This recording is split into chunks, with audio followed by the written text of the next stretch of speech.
ይህን ለመስራት 1 አመት ከ2 ወር ነው የጨረሰው።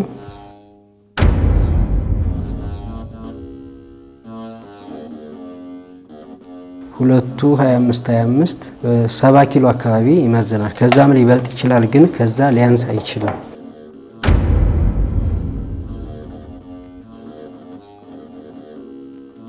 የፍየል ነው የሚሆነው።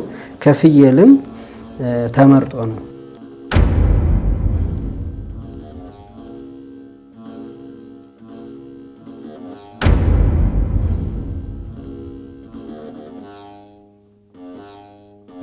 አሜሪካን ሀገር አንድ ስቴት ላይ የሚገኝ የቅዱስ ሚካኤል ደብር እንዲሰራላቸው ባዘዙት መሰረት ተሰርቶ ወደ አሜሪካን ሀገር ነው የሚሄደው ማለት ነው።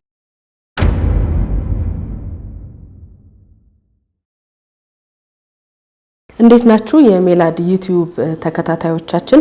በሜላድ ብራና ፈጣሪ ፈቅዶ በሰው ልጆች እጅ የተሰራ ታላቅ ሃይማኖታዊ ጥበብ ልናሳያችሁ ነው። ዛሬ ከመምህር ንጉሴ ጋር አብሬ ያለሁኝ። እንደው ክብደቱ ምን ያህል ነው? ይሄ ብራና ጽሁፍ ምን ይዘት አለው? ወዴት ነው የሚሸኘው ዛሬ የሚለውን እናያለንና መምህር እንደው ለማንሳት እንሞክር ይሆን? ይቻላል። እስቲ ለብቻ ይሆናል? ለሁለቱም እንግዲህ ለሁለት ነው የሚነሳው። እኔ እንኳን ወገብ አይችለው። በጣም ታላቅ መጽሐፍ ነው ይሄ። ወዴት ነው የሚጓዘው? ጥሩ መልካም። እንግዲህ ከመጓዙ በፊት ያው የት እንደተሰራ መግለጽ ስለሚያስፈልግ ይህ 3 የተዘጋጀ ቅዱሳት መጻሕፍት ናቸው። ይሄ መጀመሪያው ሙሉ የዓመት ታምረ ማርያም ነው፣ ሙሉ ነው። ይሄ ሁለተኛው ሁለቱ አንድ አይነት ናቸው፣ ስንክሳር ናቸው። የቅዱሳን ተጋድሎ ታሪካቸውን በደንብ የያዘ ነው። 2 ነው ስንክሳር። ከመስከረም እስከ የካቲት አለ፣ ከመጋቢት እስከ ጳጉሜ ድረስ ስለሆነ ያለው። ስለዚህ 2ቱ ስንክሳር ናቸው። ይሄኛው መጀመሪያ ላይ ያለው የእመቤታችን ሙሉ የታምረ ማርያም ነው። እንግዲህ የተሰሩት በሜላድ ጥንታዊ የብራና ጽሁፍ ማሰልጠኛ ማዕከል ነው። የፈጀባቸው ጊዜ እነዚህን ለመስራት 1 አመት ከ2 ወር ነው የጨረሰው። ሙሉ ነው ማለት ነው። እንግዲህ ጽሁፉ እንደምታዩት ነው። በኢትዮጵያ ጥንታዊ የብራና አሰራር ደረጃ ነው የተሰራው። አሁን የተሰራ ይሁን እንጂ እንደምታዩት ይዘቱ ጥንታዊነቱን የጠበቀ እጅግ ደስ የሚል የቤተክርስቲያን ሀብት ነው ማለት ነው። የሚሄደው እንግዲህ ይሄ ተቋም ሜላድ ብዙ ነገር ስለሚሰራ አሜሪካን ሀገር አንድ ስቴት ላይ የሚገኝ የቅዱስ ሚካኤል ደብር እንዲሰራላቸው ባዘዙት መሰረት ተሰርቶ ወደ አሜሪካን ሀገር ነው የሚሄደው ማለት ነው። እንደው መጀመሪያ ክብደቱንም ምን ያህል ጥበብ እንደሚጠይቅም ተመልካቾች እንዲያዩት ነው። ወዴት ነው የሚሄደው? ይዘቱስ እንደው ክብደቱስ ያልኩትና የፈጀው ጊዜ 1 አመት ከ2 ወር ነው። ምን ያህል ይመዝናል አሁን ይሄ?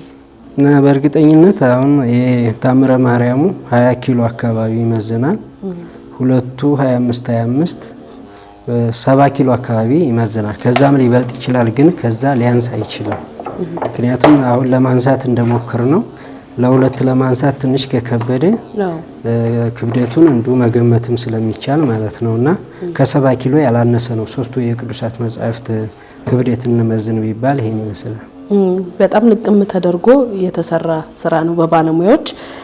ሜላድ ጥንታዊ የብራና ጽሁፍ ማሰልጠኛ የሚገኘው በታላቁ ደብረ ሊባኖስ ገዳም መግቢያ ላይ ነው። ብዙዎችን ያሰለጥናሉ። እንዴት ነው ስራዎችስ የሚሰሩት የሚለውን ደግሞ አረፍ ብለን ለተመልካቾቻችን እንንገራቸው። መልካም።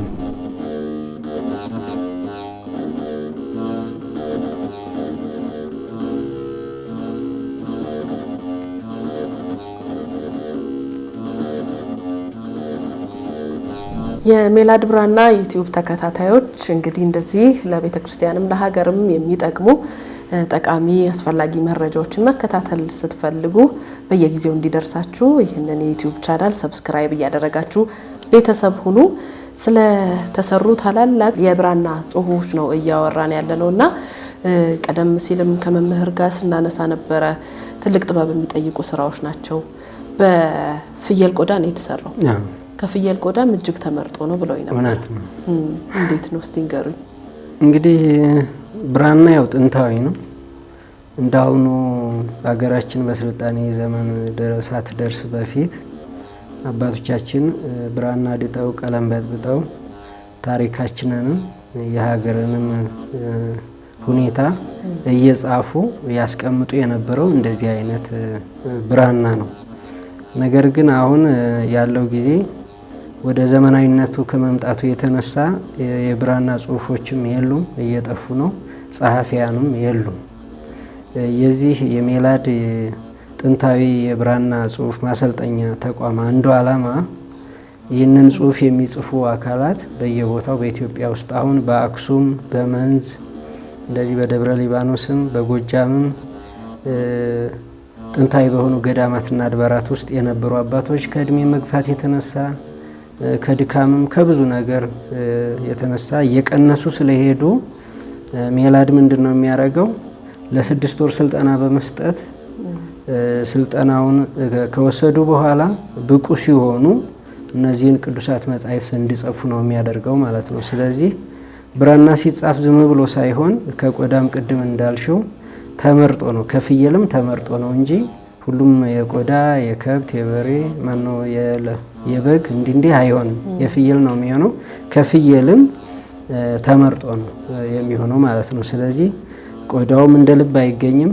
ተገኘም በኋላ ደግሞ ማለስለስ አለ፣ ብዙ ነገር አለ። ወደዚህ እስከሚመጣ ድረስ ብዙ ድካም ይጠይቃልና ያን ሁሉ ተቋቁሞ ነው። ቀለሙም እንደዚሁ አጭር እንደዚሁ የሚገኝ አይደለም፣ ብዙ ድካም አለው። ነገር ግን አባቶቻችን ያን ሁሉ ተቋቁመው እዚህ ስላደረሱ ያንንም አስቀጥሎ የቤተክርስቲያን ሀብት ስለሆነ ጸሐፊያኑን እንዲበዙ ለማድረግ በሁለተኛ ደረጃ ደግሞ ብራና ሀብታችን ነው፣ ታሪካችን ነውና ያንን እንደነበረ አድርጎ አሁን እንግዲህ ድሮ የነበረው የህዝብ ብዛትና አሁን ያለው የህዝብ ብዛት በሀገርም በአማንያኑም ዘንድ ይለያል፣ ይበዛል። ስለዚህ እየበዛ ሲሄድ ታሪክ እንዳይጠፋም ለአገልግሎትም አመች እንዲሆን ታሪኩም ተመዝግቦ እንዲቆይ ለማድረግ ነው የዚህ ዓላማ ማለት ነው። ስለዚህ ቆዳው ማንኛውም ሳይሆን ተመርጦ ነው።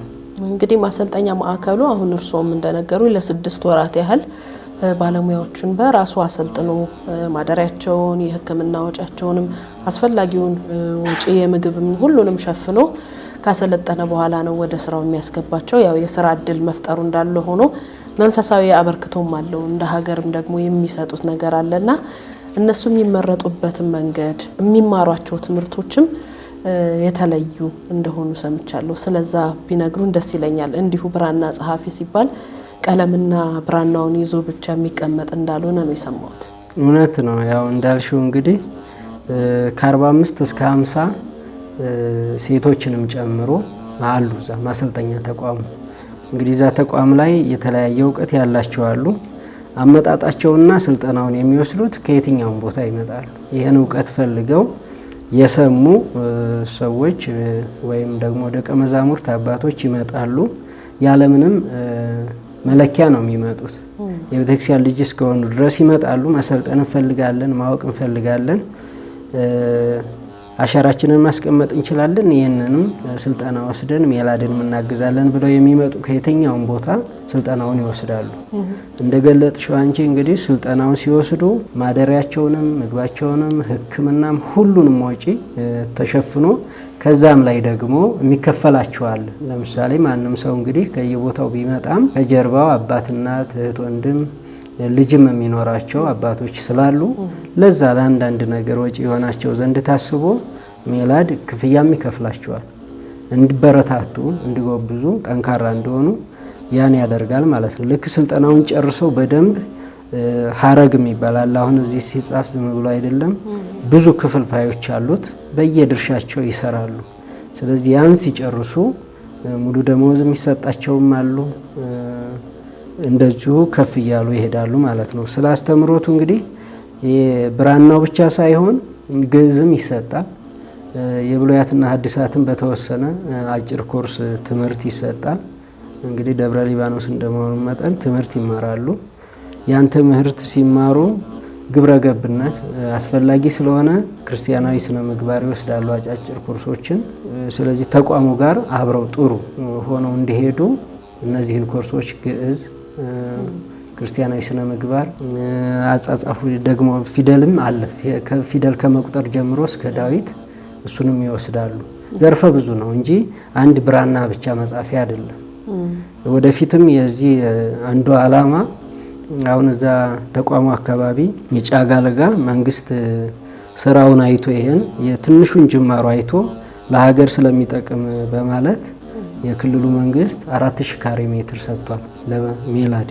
ስለዚህ ወደፊት ያነ ምንድነው የሚሆነው በብዙ ኮርስ ከብራናውም ባሻገር ሌላ ከብሉያትን ሐዲሳትን አስተምሮ ብቁ የቤተክርስቲያን ልጆች ማድረግ ይሄንም ደግሞ የሜላድን ስራ እንደ ወደ ቅዱስ ሲኖዶስ አድርሶ ጠቅላይ ቤተ ክህነትም አውቆት እውቅና ተሰጥቶት በሰፊው እንዲሰራ የሀገር ሀብቶች ስለሆኑ እነዚህ እንዲሰሩ ለማድረግ ነው። አሁን ይሄ እንግዲህ ቅዱሳት ማነው አድባራትና ገዳማትም ማዘዝ ይችላሉ፣ ይሰጣል። በግለሰብ ደረጃም አንድ ሰው አንድ መጽሐፍ ማወቅ ፈልጋለሁ ይሄን መጽሐፍ በብራና ይጻፍልኝ ከተባለ ባለው ባዘዘው መጠን ሰርቶ በተባለው ጊዜ ያስረክባል እና ዘርፈ ብዙ ነው። ስለዚህ ግለሰቦችም ማጻፍ ይችላሉ። የሚችላቸውን ጽሁፎች ለቤተ ክርስቲያንም በስጦታ መልክ መስጠት ይችላሉና በደንብ እዚህ ላይ እንደው አጽንኦት ሰጥተው ቢነግሩልኝ ደስ ይለኛል። አሁን ይሄም ወደ አሜሪካ የሚሸኝ 70 ኪሎ የደረሰ ትልቅ ጥበብ አለና ሌሎችም ወደፊት በምን መንገድ ማዘዝ ይችላሉ? እንዴትስ አድርገው ደግሞ ይሄንን ለሀገርም ለቤተ ክርስቲያንም ትልቅ አስተዋጽኦ እያደረገ ያለ የስልጠና ማዕከል ማገዝ ይችላሉ? አዎ ይቻላል። ለምሳሌ ብንወስድ እንግዲህ የመጀመሪያ ላይ ያለው ሙሉ የዓመት ታምረ ማርያም ነው ይሻለው በመግቢያና እንግዲህ ምን አለው የእመቤታችን 33 በዓላት አሏትና ከነዛ 6ቱ አበይት በዓላት እዚህ ውስጥ አሉ። እንዴት ነው 6ቱ አበይት በዓላት የምንለው? ህዳር 6 እመቤታችን ከስደት የተመለሰችበት መታሰቢያ ነውና ከሱ ይጀምራል አንዱ። እሱን አሁን ከነ አሳሳሉ ጭምር ስዕሉ ጭምር እንዴት እንደሆነ ታሪካዊነቱ ጥንታዊነቱን የያዘ በስዕል ጭምር የተደገፈ ነው ማለት ነው። እሱ አለ።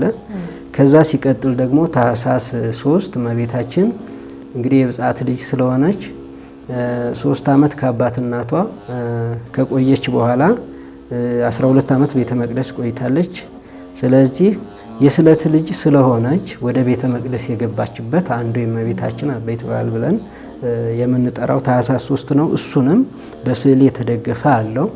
ከዛ ቀጥሎ ሶስተኛው እንግዲህ ረፍቷን እመቤታችን ጥር 21 ቀን ያለው ረፍቷን የሚገልጽ አለው።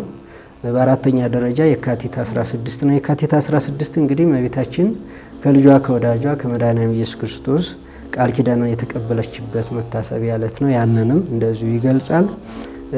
በአምስተኛ ደረጃ የእመቤታችን በዓላት ግንቦት 1 ነው፣ ልደቷ ነው። ያንንም እንደዚሁ በስድስተኛ ደረጃ ነሐሴ 16 እመቤታችን እርገቷ ነውና ያንን በሙሉ በስዕል ተደግፎ የሚያሳይና እሷ በህይወት ዘመን በነበረች ጊዜ ታማልደን የነበረውን የሷን ከውልደቷ ጀምሮ ያለውን ቃል ኪዳኗን ታምሯን ያደረገችውን በሙሉ የሚገልጽ ነው። እንግዲህ በዕለተ ሰንበት ከቅዳሴ በኋላ የእመቤታችንን ታምር ሰምተን እንሄዳለን ማለት ነው። ያ ትንሽ መጻሕፍት ነው እንግዲህ በኮምፒውተር የታተመው ነው። ይሄ ግን ይዘቱም እንግዲህ አይገናኝም። እንትኑ አንድ ነው። ማነው መልእክቱ አንድ ነው። ግን ይዘቱ ስልሽ ክብ ማነው ቮሊዩም ለማለት ነው እንጂ ያንና ይሄ ይለያያል ማለት አይደለም።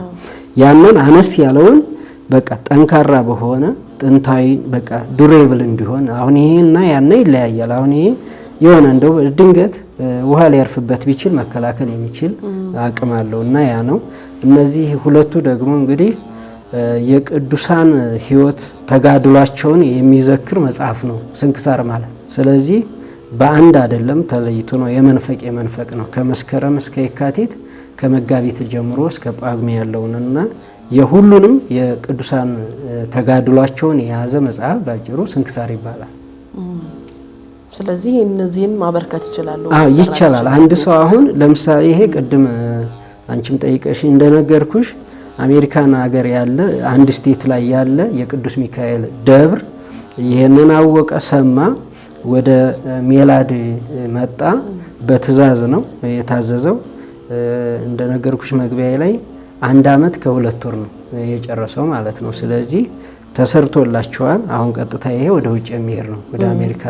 አገልግሎቱም ለምን ይሆናል ማለት ነው? እዛ ላለ ለቅዱስ ሚካኤል ደብር ይሆናል ማለት ነው። ስለዚህ ለምሳሌ አንድ ንስሐ አባት ያለው ክርስቲያን ቢኖር አንድ መጽሐፍ አሳትሞ በእንደዚህ መልኩ አሰርቶ ለቤተክርስቲያን ሊሆን ይችላል፣ ለግለሰብ ሊሆን ይችላል። ምክንያቱም ታሪክን በብዙ ነገር ነው ምን በግለሰብ ደረጃ ይያዛል፣ በሀገር ደረጃ ይያዛል፣ ቤተክርስቲያን ራሷ ትይዛለች እና ይቻላል። አሁን በግለሰብም ይቻላል፣ በተቋማትም ይቻላል፣ ለቤተክርስቲያንም ይቻላል። እና ዋናው ነገር ግን ቤተክርስቲያን ሀገራችንም ታሪኳ እንዳይጠፋ ቤተክርስቲያንም ቅዱሳት መጻሕፍት እንዳይጠፉ ማቆየት ስለሆነ በሚፈለገው መጠን ይቻላል። እዚህ ላይ ምን አለ? ቅዱሳት ስዕላትም አሉ። እንግዲህ ስዕል የሚሳለው አሁን ገበያ ላይ የምናየው የሚታተም ይዘቱ ምኑ የማይታወቅ ነው፣ አስቸጋሪ ነው። ቤተክርስቲያን ግን ቅዱሳት ስዕላት ሲሳሉ ከመሳላቸው በፊት ጸሎትም ጭምር ያስፈልጋል እንደ አባቶቻችን እንጂ ዝም ብሎ የሚሳል አይደለም። እንደዚህ እንደ ዓለም ግራፊክ የሆነ ነገር ዝም ብሎ የሚሳል አይደለም፣ አብስትራክትም አይደለም። እያንዳንዱ ቀለምን ስዕል ላይ ያለው ቀለማት ራሱን የቻለ መስጢር አለውና ስለዚህ ከዛ አንፃር የቅዱሳት ስዕላት አሳሳልም ጭምር ነው። እዚህ እንደው ጎልቶ ብራና የሚለው ወጥቶ ነው እንጂ እሱም አለ። የጽሁፎቹም አጣጣል አሁን ዝም ብሎ እዚህ ውስጥ የምናያቸው ፊደላቶቹ ዝም ብሎ አይደለም። ከጥንት ያለውን ከአባቶቻችን ያለውን ከግዕዙ ጊዜ ጀምሮ ያለውን በትክክል ነው። አሁን የብራና ትልቁ አሁን የተቋም ዋና ዓላማውም ራሱ አንዱ ያልተገለጸው ፊደላት አሁን ለምሳሌ እንደው ብንወስድ አባይ ባንክ በሀገራችን አለ እና አባይ ባንክ የሚጻፍበት አልፋው እና አይኗ አለ። ስለዚህ የትኛው ነው ትክክል የሚለው እንደዚህ አይነት ምሳሌ እንደው ነው ለማነጻጸር የሞከርኩት። ዝም ብሎ አ ስለሆነ አሁን ሀሌታው አለ፣ ሀመሩ አለ፣ ብዙሃኑ አለ። ለምሳሌ ተለምዶ የምናየው መብራት ኃይል የሚጻፈው ኃይል የሚለው በብዙሃኑ ነው የሚጻፈው። ልክ እንደዛ ብራና ልቅም ራሱን የቻለ የቤተክርስቲያን ምስጢርም ትርጉምም አለ። ስለዚህ ቅዱሳት ስዕላትም ልክ ነው ይሳላሉ እና ማስገንዘብ ፈልገው አሁን ይሄ የተሰራበት ከፍለው ነው ያሰሩት። ግን ምናልባት የተሰራው ራሱን ላይሸፍን ይችላል እና አያዋጣንም ራሱንም አልሸፈነም ተብሎ ስራውን አያቋርጥም ይላል። ምክንያቱም እንዲዳረስ እንዲታወቅም ስለሆነ ወደፊት ከዚህ የበለጠ እየሰራ እየበረታ ሲሄድ ትርፉ ዋናው ብራናው እንዲቆይ፣ ጽሁፉ እንዲቀጥል፣ ጸሐፊያን እንዲበዙ፣ ብራናውም ተጠብቆ እንዲቆይ እንዲሰፋ ስለሆነ ከገንዘብ ጋር የሚያያዝ አይደለም። ግን አሁን ይሄንን የሚያዩ የሚረዱ የቤተክርስቲያን ልጆች ተቋሙ የበለጠ እንዲሰራ እርዳታ ማድረግ ይቻላል። በአካልም ሄዶ እንግዲህ ቅድም እንደነገርኩሽ 4000 ካሬ ተሰጥቶታል።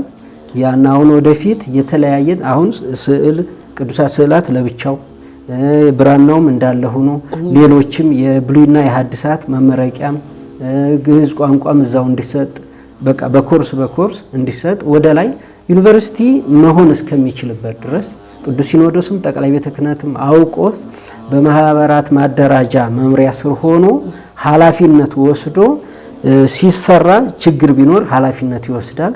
ጥሩ ቢሆን ደግሞ የበለጠ እየበረታ እንዲታወቅ እስከማድረስ ነው እና ዓላማው። ስለዚህ ይሄንን የሚያዩ የቤተክርስቲያን ልጆች ተቋሙን ቢረዱ የበለጠ ቤተክርስቲያንን ረዱ ነው። ቤተክርስቲያን ደግሞ እንግዲህ እንደ እምነታችን እናታችን ናት። በ40 ቀን በ80 ቀን ከአብራከ መንፈስ ቅዱስ ከማየ ዮርዳኖስ የሥላሴ ልጅ የምንሆንባት ሰማያዊት ኢየሩሳሌም ናት። በኋላ እንግዲህ የምንወርሳት ስለሆነች ስለዚህ ይሄን ማገዝ ማለት በተዘዋዋሪ ቤተክርስቲያን ማገዝ ማለት ነውና ከጥቅም ጋር የሚገናኝ ሳይሆን ጥቅሙ አሁን የሚገኙት ትእዛዝ ሲመጣ የሚገኘው ገንዘብ ሰልጣኞቹ የሚሰለጥኑበት ይሄ የሚሰራበት ነው እንጂ ፕሮፊቴብል አይደለም። መልካም። ይሄ እንግዲህ ለትርፍ ሳይሆን አንድም ለነፍስ ሌላም ደግሞ ለሀገር ቅርስ ጠብቆ ለማቆየት የሚሰራ ነውና ያው እንደሚያዩትም ተመልካቾች የረጅም ጊዜ ነው የሚወስደው አንዱን ለመስራት ራሱ ተሽጦም ብዙም ገቢ የሚገኝበት አይደለም። ይሄንን ዓላማ ተረድተው ግን ጥንታዊነቱን ጠብቆ ይሄ የብራና ጽሁፍ ለሀገር እንዲቆይልን ለዓለምም እያስተዋወቅን እንድንቀጥል እንድታዙ እንድታሰሩ እንጋብዛችኋለን። በስጦታ መልክም መስጠት ትችላላችሁ። ከዛ በተጨማሪ ደግሞ ተቋሙ ስራውን እየሰራ እንዲቀጥልም በተለያየ መንገድ ድጋፍ ማድረግ ስትፈልጉ ማግኘት ትችላላችሁ። ሜላድ የስልጠና ማዕከልን ደብረ ሊባኖስ መግቢያው ላይ ይገኛል። ይህንን የዩቲዩብ ቻናልም ሰብስክራይብ እያደረጋችሁ ቤተሰብ በመሆንም እገዛችሁን ማሳየት ትችላላችሁ። ጥያቄዎቻችሁ ይመለሳሉ። መምህርም በጣም አመሰግናለሁ። እኔም አመሰግናለሁ። ከሜላድ ጥንታዊ የብራና ጽሁፍ ማሰልጠኛ ማዕከል ጎን እንድትሆኑ እንጠይቃችኋለን። በጣም እናመሰግናለን።